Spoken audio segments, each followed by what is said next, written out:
The search for Tommy Marshall began on a foggy night in October 1982. The town was never the same. On a foggy night in 1982, 11-year-old Tommy Marshall vanished without a trace, and for over 40 years, the town held its breath. But last summer, behind a hidden wall, they found something that would shatter decades of silence. This is the silent case. By morning, Millford had transformed. The quiet streets of the previous night now bristled with movement, as neighbors and volunteers scoured every corner of the town in search of Tommy. Hand-painted posters bearing his photograph and the words, "Have you seen this boy?" were plastered on telephone poles, storefronts, and the library's weathered bulletin board. Children of his age left small toys and notes at the edge of the Marshall driveway, as if leaving breadcrumbs might guide him home. Families ventured into the fog-laden woods and along the riverbanks, their steps cautious, their eyes scanning the shadows for any sign of the missing boy. In the fields near the house, muddy footprints traced a path from the fence line toward the treeline, disturbed grass hinting at a hurried passage. A splintered section of the backyard fence confirmed someone, or something, had passed through in haste. Among the debris lay a small fragment of fabric, a sleeve from Tommy's jacket, torn as if snagged in a struggle or caught on a branch. Each clue, however small, was magnified by the town's collective anxiety, feeding both hope and dread in equal measure. Sheriff Daniels, a man seasoned by years of routine cases, stood at the edge of the yard, hands on his hips, scanning the fog. His mind raced through possible explanations. Could Tommy have run off in a fit of childish rebellion? Or was this the work of someone darker, a stranger preying on innocence? The notion of mischief gone wrong seemed almost plausible, yet the weight of fear pressed heavier with each passing hour. Volunteers followed his instructions methodically, yet the forest seemed to resist them, swallowing tracks and whispers alike. By midday, the fog had lifted just enough to reveal the creek that ran behind the neighborhood. That's when Mrs. Hargrove, who lived 3 houses down, claimed she had seen a shadow flit across the water's edge the previous evening. A figure too tall, too deliberate to be Tommy. Her description was vague, fragmented, but it sent a chill through those listening. The sheriff marked it as a lead, uncertain whether to hope or fear what it might uncover. As the sun sank lower, the volunteers returned home exhausted, leaving behind a town that felt both larger and emptier. Anxiety clung to the streets like a second fog, thick and unyielding. And somewhere near the creek, hidden from view, the shadow of that fleeting figure seemed to linger, watching, waiting, and refusing to be understood. Days turned into weeks, and the urgency that had gripped Millford slowly dissipated into a heavy, aching silence. Police efforts continued with dwindling results. Footprints ended in mud, shadows vanished, and the river yielded nothing. The small town, once united in fear and determination, began to retreat behind closed doors. The Marshall house remained frozen in grief. Tommy's room, untouched since the night of his disappearance, seemed to hold its own memory, the bed neatly made, the toys arranged in careful rows, waiting for a boy who would never return. Sheriff Daniels, despite tireless searching, had to face a reality that no parent wants to admit. The boy was gone. His team filed reports cataloging each lead, every sighting, and all fragments of evidence that failed to lead anywhere. The files grew thick, the pages yellowed, and eventually the case was designated cold. The official words were clinical, yet they carried the weight of finality, a quiet condemnation that left the town in suspended sorrow. Neighbors offered quiet condolences, though their own lives felt strangely diminished. Children who had played alongside Tommy now glanced over their shoulders, wary of the shadows in the woods. Friends of the family tiptoed around conversations, afraid to mention the missing boy lest they reopen wounds too raw to touch. Even ordinary streets seemed different. Empty playgrounds, the swing creaking in the wind, lawns overgrown with the neglect born of a community that no longer dared to hope. Within the Marshall home, tension gnawed at what remained of their lives. Small arguments erupted over nothing, blame unspoken but ever present. Each anniversary of his disappearance, Each birthday passed in hollow remembrance, marking the relentless passage of time that offered no answers, no closure. Yet the flicker of hope persisted in quiet moments. A mother folding tiny clothes, a father staring at a photograph, imagining Tommy walking through the doorway at any instant. And though the investigation had ended in files and locked cabinets, the shadows lingered. In the evening, the woods whispered memories of hurried steps, broken fences, and fleeting figures. Somewhere, beyond the reach of daylight and reason, an unanswered question remained. A shadow of possibility, unclaimed and unseen, hinted that perhaps the story had not truly ended, that the walls of the town still concealed secrets waiting to resurface. It was this persistent unease, this quiet insistence of the unknown, that would one day reopen the case and set in motion discoveries long buried beneath dust, silence, and regret. Decades passed, and the town of Millford moved on, or at least it tried to. The streets were quieter. The children grew into adults who barely remembered the boy who had vanished one foggy night in 1982. Yet in the attic of the old Millford school, dust layered thick on forgotten boxes, a faint whisper of the past lingered. It was here, amid yellowed papers and brittle files, that a local historian, Eleanor Hayes, uncovered a box of police documents long thought lost. The labels were faded, and the edges curled with age, but the contents promised a connection to a story no one had dared to revisit. Eleanor, meticulous and deliberate, leafed through the reports. Old photographs, scribbled notes, and witness statements resurfaced, each page a frozen echo of the town's collective grief. A child's name appeared again and again, threaded through mundane observations and half-remembered suspicions. Tommy Marshall. The historian felt a chill as she read about footprints that led nowhere, shadows glimpsed along the creek, and a broken fence. Details that had once seemed inconsequential now appeared with eerie significance, as though the past were trying to speak again. Word of her discovery reached Sheriff Daniels, now retired, his memory sharp but tinged with decades of unresolved doubt. He returned to the town reluctantly, drawn back into a web of questions that had haunted him for years.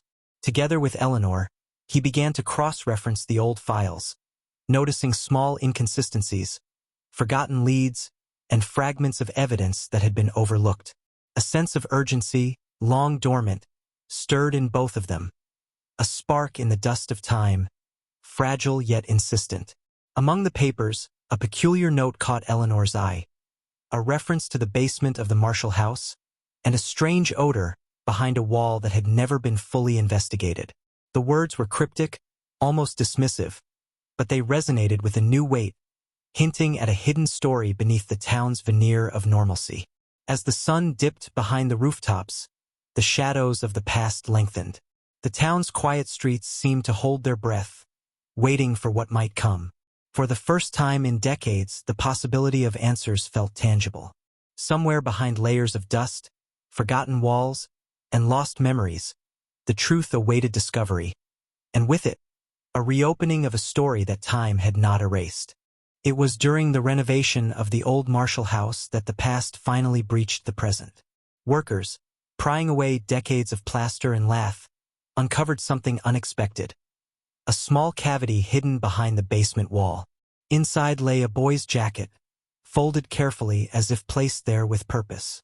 Dust clung to the fabric, mottled with mold that spoke of 40 years undisturbed. The fibers had yellowed, the buttons dulled, yet the jacket retained an unmistakable familiarity.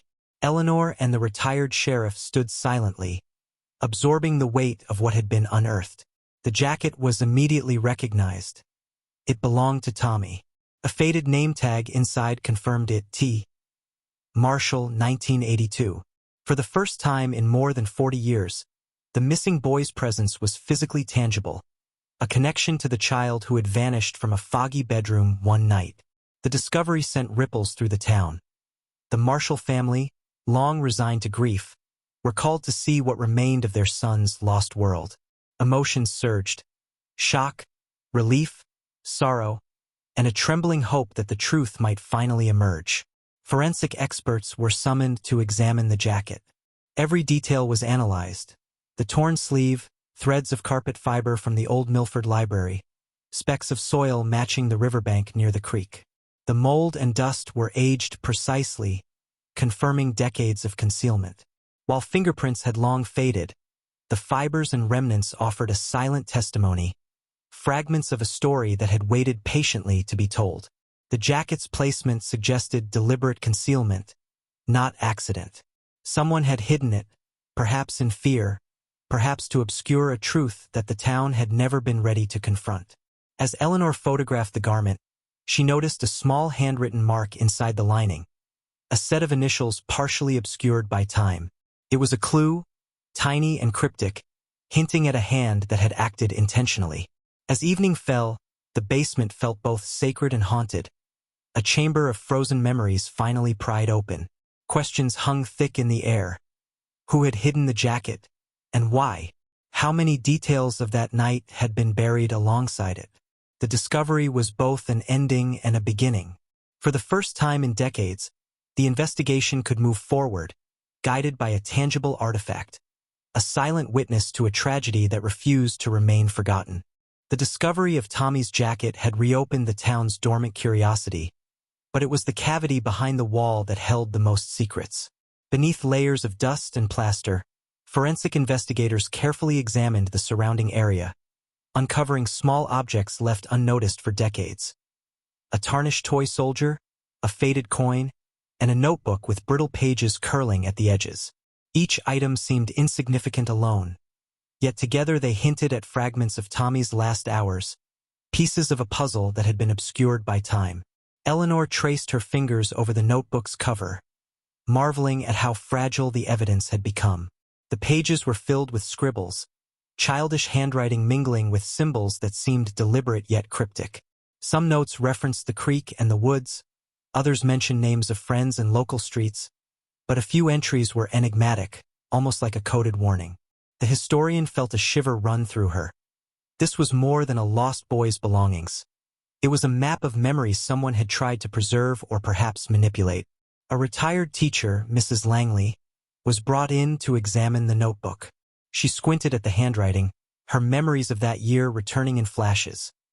The day Tommy disappeared, a stranger seen near the school, the uneasy silence of the children who knew too much. Her recollections added context, though they raised new questions rather than answers. Who had access to the basement, and why had they left these objects behind, hidden yet intact? Forensic analysis also revealed subtle traces on the wall's interior, fibers, dust patterns, and faint fingerprints that suggested more than one hand had been involved in hiding the jacket. The placement of the objects indicated care, a deliberate arrangement that spoke of secrecy, guilt, or both. Each discovery deepened the mystery, yet none provided the clarity the town had hoped for. As the afternoon light waned, Eleanor and the retired sheriff studied the scene in silence, the room heavy with decades of hidden truth. There was a growing realization that the story of Tommy's disappearance had been layered with concealments, small, deliberate acts meant to bury evidence. And just as the last sunbeam fell across the plaster and debris, Eleanor noticed a mark in the corner of the wall, faint but distinct, a small symbol that did not belong. It was subtle, almost easy to miss, yet it carried the promise of a lead, a thread that could pull the investigation further into the shadows of 1982. As Eleanor and the retired sheriff delved deeper into the archived police files, the enormity of what had been hidden or ignored became undeniable. Rows of manila folders, yellowed with age, lined the shelves of the storage room. Each file contained photographs, witness statements, and reports, yet many of the pages were heavily redacted, names and dates blacked out with a thick, opaque marker. The omissions were deliberate, purposeful, and unnerving, suggesting that someone, long ago, had sought to obscure the truth rather than reveal it. Photographs of Tommy, smiling on his last day at school, were interspersed with snapshots of the empty yard, the broken fence, and a stretch of fog-covered woods. But in between these familiar images were fragments of evidence that raised more questions than answers. Notes referred vaguely to local adults, to incidents the officers had not pursued, and to tips that had been dismissed without explanation. Eleanor felt a chill as she realized the depth of oversight or perhaps intentional suppression, that had marked the original investigation. The retired sheriff, flipping through the pages with care, recalled colleagues who had grown uneasy with the direction of the case. Some had whispered concerns about influential families in town, about reputations that might be tarnished if the truth surfaced. The files themselves seemed to confirm this unease, with repeated annotations like, "Do not pursue," or "sensitive information," redacted. Each blacked-out section felt like a small confession of complicity, a subtle acknowledgement that the investigation had been compromised from the start. Among the redacted pages, a single line caught Eleanor's eye. "He should never have been left alone near the old wall." The statement, stark and haunting, implied negligence at the very least, and perhaps something more sinister. There was no context provided, no explanation, only the weight of guilt embedded in those few words. It was a reminder that even in official documents, the truth could be partially buried, waiting for someone patient and persistent enough to uncover it. As the sun slipped below the horizon, the files cast long shadows across the storage room. Eleanor and the sheriff sat in silence, the air thick with questions. Who had the power to redact these pages, and why? And most importantly, what had been hidden behind the wall alongside Tommy's jacket all those years ago? The investigation had reopened, but now it faced not just a missing boy, but decades of secrets that refused to remain silent. With the files reopened and the jacket uncovered, Eleanor and the retired sheriff turned to the town itself, seeking fragments of memory buried in the minds of those who had lived through that year. Former neighbors, classmates, and teachers were contacted one by one, their recollections tentative, fragile, yet revealing cracks in the narrative that had long seemed settled. Each voice carried its own perspective, each memory its own distortions, yet collectively they painted a town still haunted by absence. One neighbor, Mr. Donnelly, recalled seeing Tommy playing near the creek the afternoon before he vanished. He had waved from across the field, but the boy had vanished behind the tall reeds as if swallowed by the earth itself. Another, a childhood friend, insisted that Tommy had never been allowed near that area, that he had been under close supervision. These contradictions, small but significant, underscored the unreliability of memory, the way decades could warp certainty into doubt. A retired teacher, Mrs. Langley, shared a detail previously unrecorded in the files. A man she did not recognize lingering near the school in the weeks leading up to the disappearance, asking questions about student routines and class schedules. She had dismissed him at the time, trusting the safety of the small town. But now the recollection carried a darker implication, a potential link to the hidden wall and the jacket. The interview sessions were emotionally charged. Witnesses wrestled with guilt, embarrassment, and the unsettling awareness that their inaction, or misremembered action, might have allowed tragedy to go unnoticed. Eleanor noted each subtle gesture, the way a hand trembled over a teacup, the way eyes darted toward the floor when describing details they had once thought insignificant. It was clear that the town itself had been a silent participant, its collective memory fragmented, its truth partially obscured by time. Amid the accounts, a recurring mention of the creek and the woods hinted at patterns previously overlooked. Shadows of movement, fleeting glimpses of a figure, and strange noises all converged around that same location, corroborating some reports while deepening the contradictions in others. As the day drew to a close, Eleanor felt the first real sense of direction in decades, a fragile lead pointing to those hidden spaces where the answers might still linger.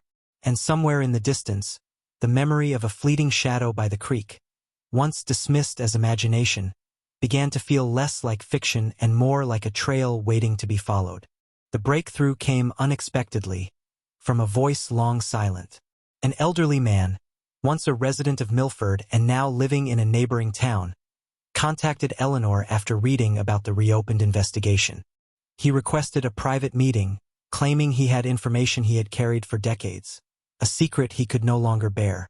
When he arrived, frail and hesitant, there was an aura of both fear and relief about him, as though confessing might finally lift an unbearable weight.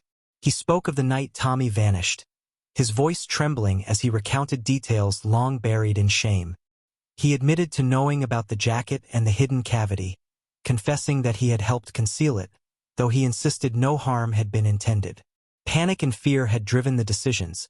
He explained, a desire to protect someone else, to avoid blame for a minor accident that had escalated beyond control. Yet even as he spoke, gaps remained, fragments of the truth deliberately omitted, leaving the listener suspended between relief and uncertainty. As Eleanor and the retired sheriff listened, the outlines of the incident began to form. A confrontation, perhaps unplanned, had led to panic. In that moment, a child had been hidden, inadvertently lost to the walls of the home, and then forgotten as decades passed.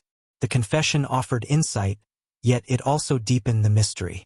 Questions of culpability, intent, and oversight lingered, like shadows clinging to the corners of the attic where the jacket had lain. The man's trembling hands revealed a small object, a coin identical to one found behind the wall, and with it, the realization that even the smallest details had been preserved with purpose. His words were fragmentary, incomplete, yet heavy with emotional truth. He could recall faces and movements but could not explain why certain decisions had been made, leaving Eleanor with the sense that multiple parties, perhaps unnamed, had played a role in concealing the reality of that night.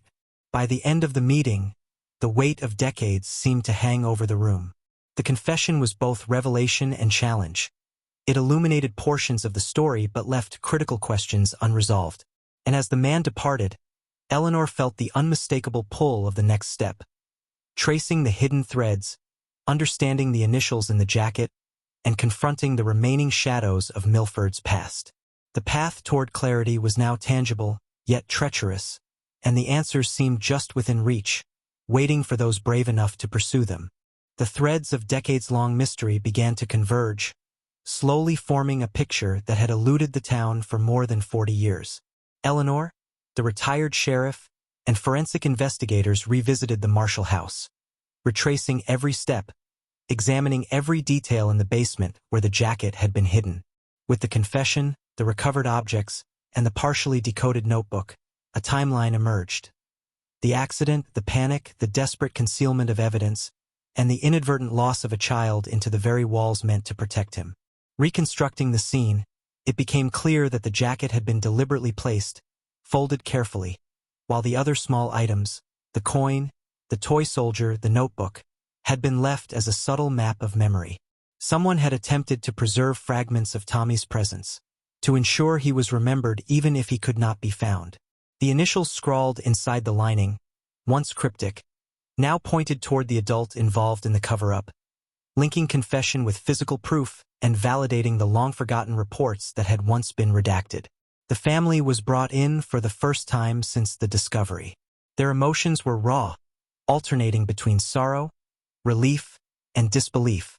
The father traced the fabric of the jacket, imagining the boy's arms that had once filled it. The mother clutched the notebook to her chest, tears streaming as fragments of memory intertwined with evidence, revealing the night in agonizing clarity.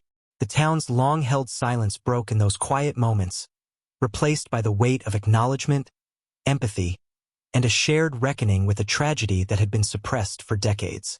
Yet, even as the narrative solidified, some shadows remained. Questions about the role of others, the decisions left unspoken in the confession, and the motivations behind decades of silence lingered. The wall had held its secrets for 40 years, but now, in the sunlight filtering through the basement window, the echoes of those choices resonated loud and clear. Every fiber, every speck of dust, every misplaced object testified to a night that had changed lives, and to a truth that time had struggled, but ultimately failed, to erase. The reveal was both an ending and a threshold. The investigation could close, but the emotional and moral reckoning would ripple through the town for years to come. The jacket, the wall, and the fragments of Tommy's life had returned, bearing a truth long deferred, and the echoes of that night would linger, compelling the living to remember what had been hidden for far too long. The town of Millford moved forward, yet nothing could return it to the innocence it had once known. In the weeks following the reveal, the streets were quieter in a different way. People walked with a lingering awareness, as though every shadow and every corner held a memory of what had been lost. The Marshall family, though finally in possession of tangible proof of Tommy's life, found that closure was bittersweet. The jacket and the notebook, preserved carefully now in a glass case, were reminders of a boy they could no longer hold, a child whose absence had shaped decades of grief. Neighbors spoke in hushed tones, revisiting memories, reconsidering past events, and acknowledging failures of attention or action. The town's collective conscience, long dormant, stirred uneasily. Some offered apologies, some sought solace in shared remembrance, and others retreated further, unwilling to confront the truths that had been buried alongside the plaster and dust. Millford had learned that secrets, no matter how deeply concealed, shape the lives of everyone they touch. The Marshall house remained a place of quiet reflection. Family members walked through rooms frozen in time, imagining Tommy's laughter echoing through halls, tracing the lines of walls that had once hidden him. Grief mingled with relief, an emotional duality that no investigation or revelation could fully resolve. They began to understand that knowing the truth did not erase the trauma but offered a framework for processing it, a way to honor his memory rather than live in perpetual uncertainty. Across the town, small acts of remembrance emerged. A plaque was installed near the creek, where the fleeting shadow had once been glimpsed. Friends and neighbors gathered for quiet vigils, reading notes, leaving flowers, and acknowledging the boy who had vanished, but was finally seen again through the fragments of his life. Yet, even amid the memorials, there remained a persistent hum of unease, the knowledge that justice, though partially served, could not undo the years lost, nor fully answer every lingering question. As the sun set over Millford, dust motes drifted in golden beams of light through old windows. Life continued, altered but enduring. The case had closed in official terms, yet the emotional imprint lingered. Years do not heal all wounds, but they allow space for memory, understanding, and the faint hope that truth, even delayed by decades, can restore a measure of peace. And somewhere in the quiet corners of the town, the echoes of Tommy's life remained, a reminder that some stories, though hidden, never truly vanish.